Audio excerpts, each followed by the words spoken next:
T20 world cup చివరి దశకు చేరుకుంది. ట్రినిడాడ్ వేదికగా సౌత్ ఆఫ్రికా, ఆఫ్ఘనిస్తాన్ జట్ల మధ్య జరిగిన తొలి సెమీఫైనల్లో సౌత్ ఆఫ్రికా విజయం సాధించి తొలిసారి టీ20 వరల్డ్ కప్లో ఫైనల్కు అర్హత సాధించింది. సౌత్ ఆఫ్రికా బౌలర్ల ధాటికి ఆఫ్ఘనిస్తాన్ బ్యాటర్లు కుప్పకూలిపోయారు. కేవలం 56 పరుగులు మాత్రమే చేసి 11 ఓవర్లలోనే ఆలౌట్ అయ్యారు.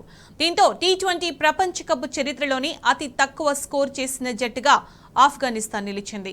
సఫారీల ఆల్రౌండ్ ప్రదర్శనతో ఆఫ్ఘన్లు ఏ దశలో కూడా పోటీ ఇవ్వలేకపోయారు. మార్కో జాన్సెస్, తాబ్రేజ్ షంసీ 3 వికెట్లు తీయగా రబాడా నోకియా 2 వికెట్ల చొప్పున పడగొట్టారు.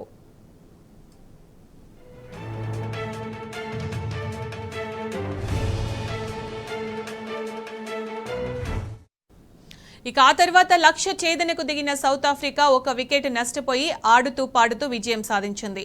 తొలి ఓవర్లోనే ఓపెనర్ డికాక్ అవుట్ అవడంతో మార్క్రమ్తో కలిసి హెండ్రిక్స్ జట్టును విజయ తీరాలకు చేర్చాడు. మార్క్రమ్ 23, హెండ్రిక్స్ 29 పరుగుల చొప్పున చేయడంతో 8.5 ఓవర్లలోనే మ్యాచ్ ముగిసింది. ఈ రోజు రాత్రి మరో సెమీస్లో భారత్, ఇంగ్లాండ్ తలపడనున్నాయి. ఆ మ్యాచ్లో గెలిచిన టీంతో సౌత్ ఆఫ్రికా బ్రిడ్జ్ టౌన్ వేదికగా ఫైనల్ మ్యాచ్ ఆడనుంది.